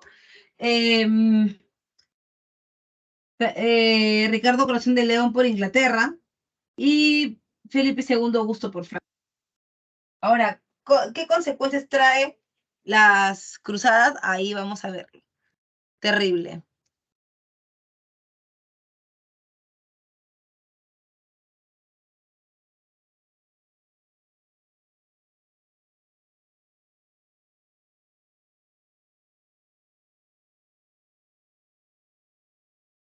En consecuencia, se recupera el control comercial del Mediterráneo y se da el contacto cultural entre Oriente y Occidente. Yo quiero explicar esto. Mira, cuando se dan las cruzadas, la Iglesia Católica participa en las cruzadas. Es más, la Iglesia Católica lleva sus órdenes mendicantes para pelear en nombre de Dios, ¿sí o no? Obviamente quieren la tierra, pues. ¿Ya? Pero, cuando terminan las cruzadas, Saladino y Ricardo Corazón de León solo acuerdan que que nos vamos a quedar lado de Occidente con el Santo Sepulcro, y eso es suficiente. Sin embargo, en ese tratado se estipula una ruta. O sea, ¿te imaginas? Tú habías conquistado hacia el otro lado del mundo, pero no tenías cómo llegar. Se había estipulado una ruta, y esa ruta la Iglesia Católica se frotó las manos y la convirtió en algo que le rindiera réditos, ¿no? Y así la Iglesia Católica decidió poner una gran cantidad, ¿no? Una gran cantidad de iglesias en todo el camino desde Occidente hasta el Santo Sepulcro. Entonces, ¿qué pasaba? Que la ruta era peligrosísima. Nadie quería ir por esa ruta porque era muy peligrosa. Y es por eso que la Iglesia Católica decidió poner iglesias. O sea, había que sacarle plata a eso. Puso iglesias en todo el recorrido de la ruta, ¿no? Y cada uno estaba adjudicado a un santo: San Nicolás, San Marcos, San Luis, ¿no? Y la gente que iba a esa ruta, porque quería conocer, aunque sea una vez en su vida, el Santo Sepulcro, que era base de la religión católica. Entonces, a esa gente, por estar en esos caminos difíciles, pero buscando el perdón de Dios, entonces se les vendía reliquias. ¿Qué son las reliquias? Las reliquias son parte de los santos, ¿no? Son partes sagradas. Entonces, en la iglesia de San Luis, por ejemplo, que es el patrono santo de los mensajeros, te vendían un pedazo del callo de San Lucas. ¿Uy, qué? Sí, un pedazo del callo de San Lucas. Para que te cuide, pues, dentro de la ruta. Y cuando los comerciantes vieron eso, se dieron cuenta que dentro de las iglesias que estaban en esa ruta que llegaba hasta el Santo Sepulcro, había un negociazo y que la gente compraba lo que sea, pero compraba. Y es por eso entonces, ¿no? Que los comerciantes que estaban en Oriente, en el Santo Sepulcro, iban y venían por la ruta, iban y venían, y cuando había activa una iglesia que había recibido peregrinos, entonces ahí se quedaban a vender. Es como cuando tú vas a la iglesia ahora, ¿no? Pero cuando tú vas a la misa ahora, cuando la iglesia está cerrada, nadie hace nada por ahí. Ni hay venta, no hay nada. Pero a ver cuando la iglesia está abierta, pues, ahí está la tía Camote, la tía Tamal, está la tía Panes, todo el mundo está ahí, ¿no? Entonces, eso. Y así, poco a poco, en esa ruta, donde estaban las iglesias, se fueron poniendo los comerciantes orientales, que iban y traían sus productos. Se fueron instalando alrededor de las iglesias como ellos podían. Como llegaban, así se iban instalando, así desordenadamente. Y poco a poco fueron creciendo, creciendo, creciendo, creciendo y creciendo y creciendo y creciendo, hasta que se juntaban con la otra iglesia. Y eso hacía entonces que entre ambas, entre una y otra iglesia, hubiera una gran cantidad de gente que se había sentado en ese lugar, ¿no es cierto? Y así aparecieron las ciudades. Por eso las ciudades de ascendencia europea, como las españolas o las ciudades italianas, son ciudades que por lo general tienen dentro de su composición una iglesia. A ver, una de las que conozcas, que una ciudad que no tenga iglesia, si es tradicional española, todas tienen.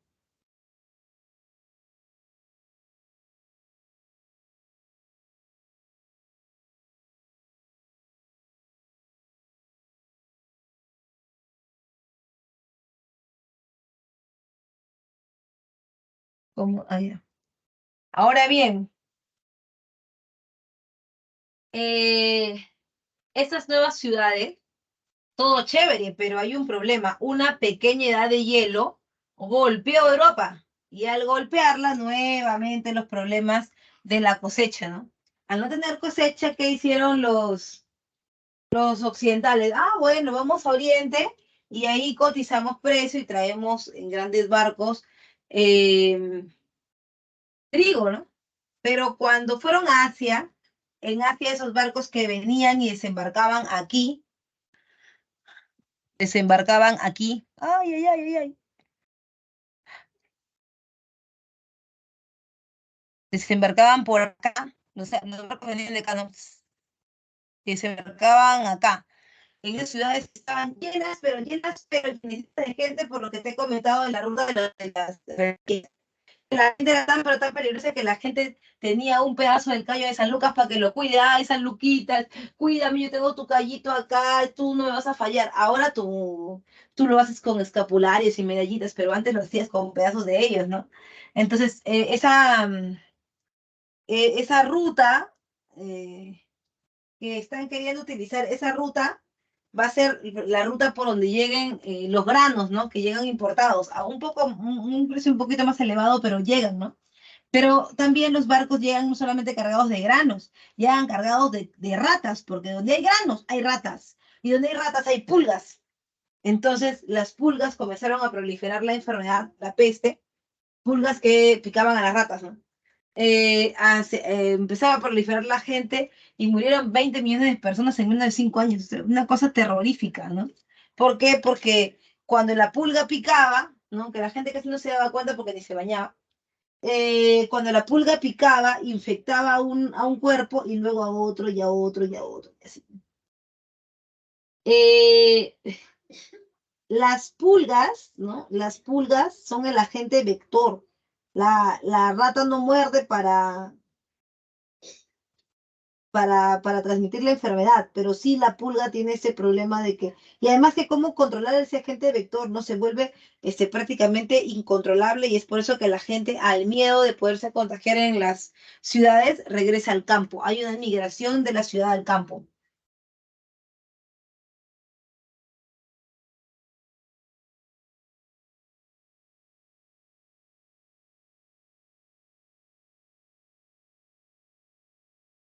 Entonces, son abandonadas las ciudades de finales de la media, comienzo de la Edad Moderna, y ese es el gran, digamos, escollo que hay ahí al medio, ¿no?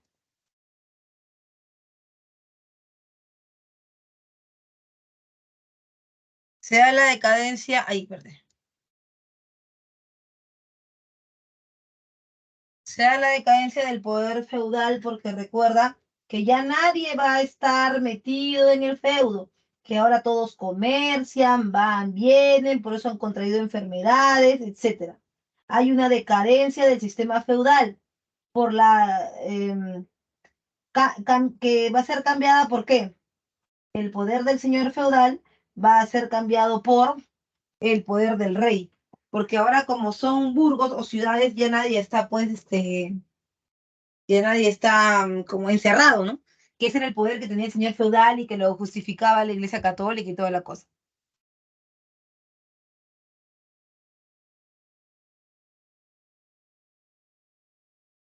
Luego está la crisis del siglo XIV, que nos trae más cosas todavía, ¿no? Más desenlaces. La pequeña edad glaciar de la que te hablaba se desarrolla hasta su punto máximo y se reduce la producción, elevándose los precios. Pero fue una pregunta, ¿qué tiene que ver lo de la peste con los precios? ¿Cómo que qué tiene que ver, pues, joven? Si te das cuenta, la mayoría de gente muere por peste. Y si la gente se muere, quiere decir que hay menos mano de obra. Y si hay menos mano de obra, obviamente los productos que son trabajados en el campo cuestan más. porque hay que hacer un mayor esfuerzo. Entonces, obviamente, ¿no? He ahí la diferencia. También, por supuesto, con menos mano de obra hay menos productos y al haber menos productos, obviamente, eso se vuelven mucho más caros, ¿no? La peste que llegó desde Oriente a través del comercio al Mediterráneo mató millones de personas y se da la depresión demográfica porque hay 20 millones de personas que han sucumbido en toda Europa, ¿no? Se da la disminución de la rentabilidad agrícola, porque ya no es rentable en realidad, ¿no? Muy caro estaba todo, la mano de obra sobre todo, y se elevan los precios de las mercancías y la mano de obra. Finalmente nos vamos con Oriente.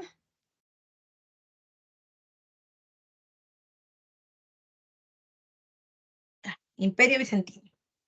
Profesora, hemos visto que en Occidente han pasado la de San Quintín, primero las invasiones pacíficas, luego las violentas, luego los reinos germánicos, luego el feudalismo, que si las cruzadas, pucha, profe, ¿qué estaba pasando mientras tanto en Oriente? Nada, Oriente tiene un gobierno básicamente estable y no hay mucho más eh, que objetar ahí, ¿no?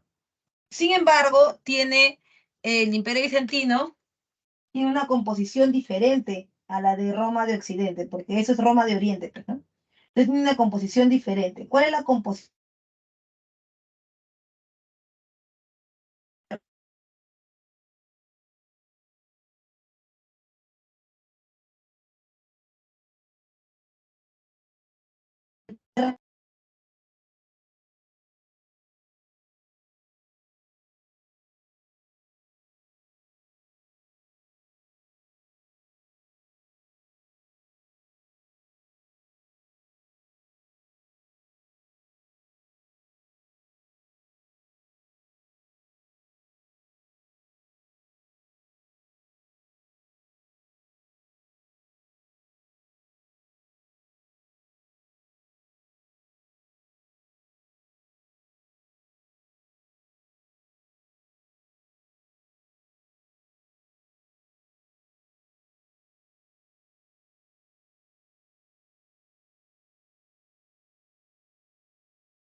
Uy, a ver.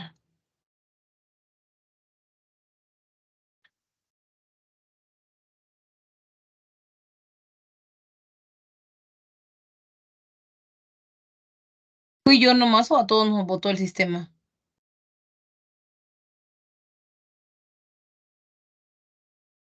Porque como yo estoy mirando la diapositiva, entonces no podía ver el chat ni nada, ¿no?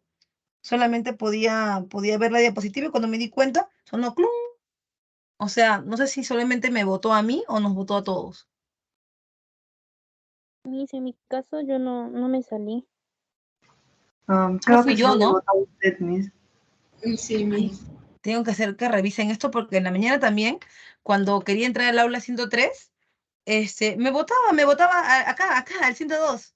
¿No? ¿Te acuerdas que te dije? Dime que estoy en el 103, por favor. Pero ¿dónde me quedé? Porque no vi, como yo estaba mirando mi diapositiva, no vi. Estaba En el hablando Imperio, del cisma de Oriente, ¿no? Ya, creo que sí. Bien. Entonces te voy a seguir explicando. Mira, lo que pasa es que la, los, los de Oriente, los bizantinos dijeron, ¿sabes qué? Ya no soportamos más. ¿Sabes por qué? Porque nosotros no tenemos por qué mantenerte. ¿Y sabes por qué no tenemos por qué mantenerte? Porque Dios está en todos lados. No tiene que estar en una iglesia que está en Roma de Occidente. Nadie ha dicho eso. Así que nosotros vamos a darle a Dios un lugar también aquí en Oriente, y un lugar diferente al tuyo. Así que vamos a hacer su iglesia de Santa Sofía. Así como ustedes tienen San José, nosotros tenemos San Pedro, nosotros tenemos a Santa Sofía. Y aquí va a haber una religión diferente, porque no queremos corrupción, tampoco creemos en eso de que la Virgen, o sea, no creemos en nada de eso. Creemos solamente en que hay un Dios y ese Dios tiene un profeta, ¿no? Que es Jesús, ¿no? Así que se divide la iglesia cristiana en dos, la iglesia cristiana católica, la iglesia cristiana, católica, apostólica y romana, y la iglesia ortodoxa griega, ¿cierto? Ambas iglesias comparten la religión cristiana, sin embargo, tienen visiones diferentes, ¿no? En el caso de la iglesia católica, crea un nuevo sistema ideológico que es el Nuevo Testamento, ¿no? Adicionado al Antiguo. Y en ese Nuevo Testamento todo lo que se prohíbe en el Antiguo, todo aquí se acepta, ¿no? Por ejemplo, son pecados como la usura es un pecado. Supone que los usureros no deben entrar a la iglesia. Ah, ya, pero los católicos hacen em, una parábola, ¿no? Diciendo que Jesús está perdonando, sí, ha perdonado a Saqueo, el cobrador de impuestos, es un pecado, pero para Cristo nada es imposible. Igual, ¿no? Es impensable en el Antiguo Testamento que se acepte, por ejemplo, a las prostitutas, pero en el Nuevo Testamento sí se acepta, ¿no? Se acepta a María Magdalena, que se encuentra con Jesús en medio camino, y él le dice, te voy a ayudar, mujer, ¿no? Y ella se convierte prácticamente en uno más de sus discípulos, cosas que eso no pasaría en Oriente. En Oriente están pegados al Antiguo Testamento y son un poco, bastante más radicales, ¿no? Sí, por ahí levantaron la mano. Miss, Profesora, disculpe, disculpa, no está compartiendo la pantalla. Damaris, ¿no se ha convertido? No, no Miss. se ve, Miss. A ver, ya. ¿Ahí sí se está convirtiendo?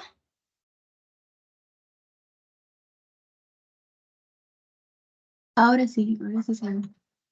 Listo. ¿Esa era la consulta? No. Ah, ya, esa era la consulta. Bien, entonces sí, ¿no? Se divide la iglesia católica, la iglesia cristiana en católica y ortodoxa griega, hasta el día de hoy, ¿no? En culturales hay un sincretismo de elementos griegos, romanos y orientales en uno solo. Recuerda que es importante Constantinopla porque Constantinopla, aparte de ser un lugar estratégico de comercio, también era importante porque cuando se dividió el Imperio Romano, todas en Occidente hubieron muchos cambios, ¿no? Las invasiones bárbaras, el feudalismo, las cruzadas, hubieron demasiadas combinaciones. En cambio, en Oriente no. En Oriente se conservó la tradición greco-romana o greco-latina, y es por eso, ya básicamente, que nosotros actualmente conocemos de los griegos y los romanos, porque como ellos casi no tuvieron cambios, 1000 años de casi mantenimiento, entonces ellos lograron cultivar, guardar y mantener la religión greco-romana y greco-latina que después ellos van a traer a Occidente, porque después ellos la van a traer porque nosotros la reconozcamos, ¿no?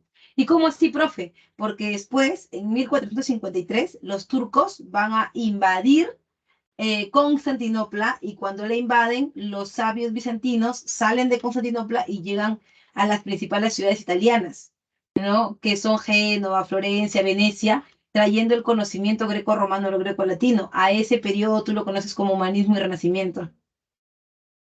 Y por eso las estatuas, ¿no? Son de mármol, muy parecidas a las griegas, el pensamiento también es muy griego, es la idea de recuperar el pensamiento greco-romano, greco-latino, todo. ¿Por qué? Todo porque hay un acercamiento después de la migración de los sabios bizantinos.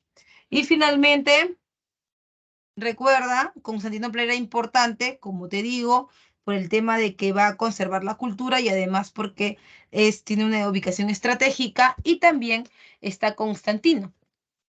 Constantino es el emperador más importante, el más importante disculpa, Justiniano, que se llaman. Justiniano es el gobernante más importante de Constantinopla, ¿no? Porque él, uno, lo llevó a la máxima expansión territorial y dos, elaboró el Corpus Juris Civilis, que es el cuerpo de leyes del Imperio Bizantino inspirado en las leyes de las 12 tablas romanas, ¿no? Cuando toman Constantinopla, entonces la cosa cambia, porque cuando toman Constantinopla, ahora un nuevo grupo religioso entrará al juego, ¿no? Y es el imperio musulmán, los árabes, ¿no? Recuerda que ellos al principio no eran un imperio, ellos al principio eran parte de esas comunidades pequeñas que vivían por todo el desierto, ¿no? Y es ahí donde Mahoma conoce una gran cantidad de pueblos pequeños que tenían profetas diferentes, como por ejemplo, algunos hablaban de un tal Abraham, otros de un tal Jeshua, hijo de José, otros de un tal Noé, y a cada uno le decían que era profeta. Es más, el venerar al profeta, en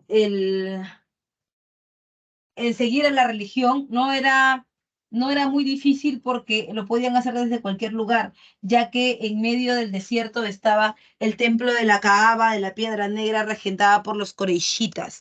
Ahí iban todos los que tenían eh, una, un profeta, ¿no? Todos iban ahí. Era como un multiservicio, ¿no?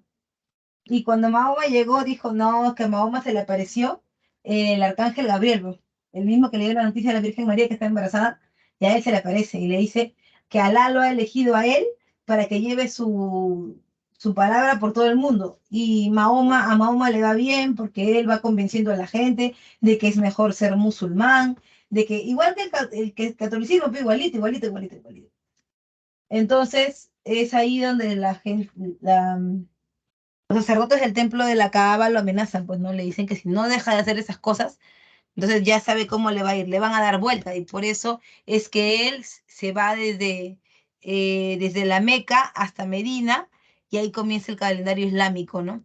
Ahora, en el caso del imperio musulmán, no eran nada. Y cuando Mahoma muere, deja un montón de territorio que tiene que ser organizado, administrado por un califa. El califa es el jefe político y religioso, dos en uno, mientras que el gran visir es el primer ministro y el valí el gobernador de provincia. Ahí tenemos tres califatos, el califato ortodoxo, ¿no? Ahí está el califato ortodoxo, que es el donde se inicia la expansión. El califato omeya es el de la máxima expansión, no solamente territorial, sino también cultural.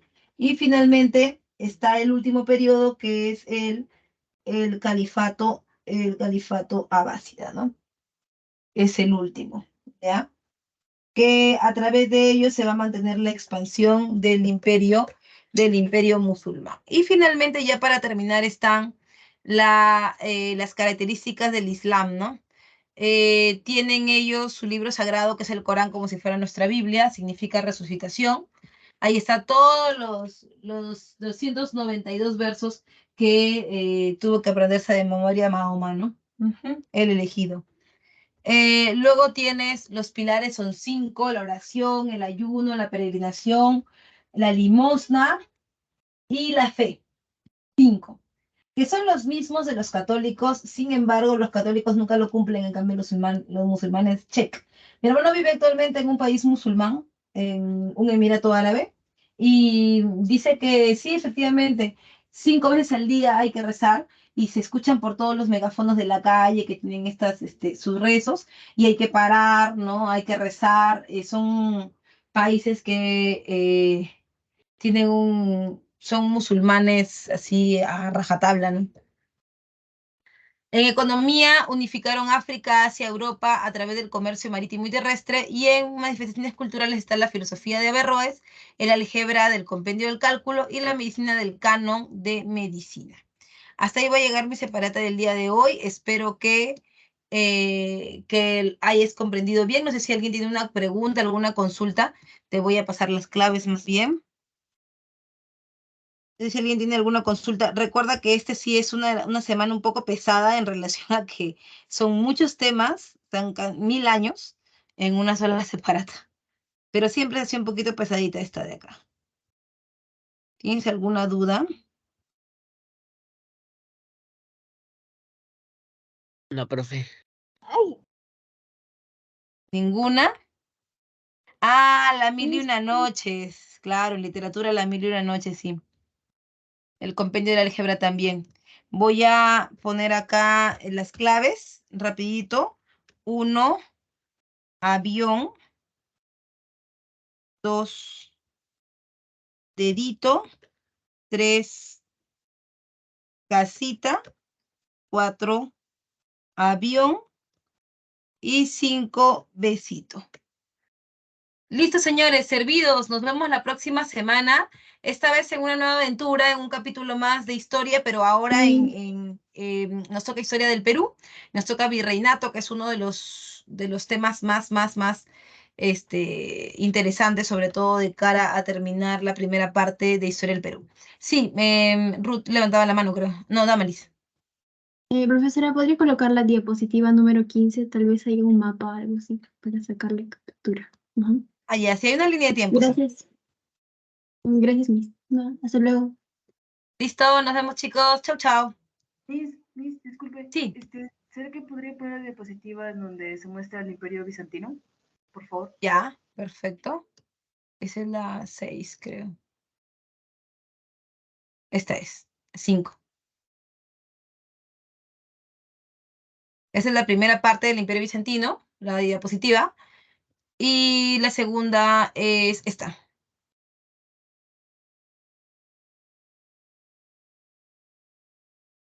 Ya, Miss, muchas gracias. Listo, a ustedes. Chao, chao. Yo, mis.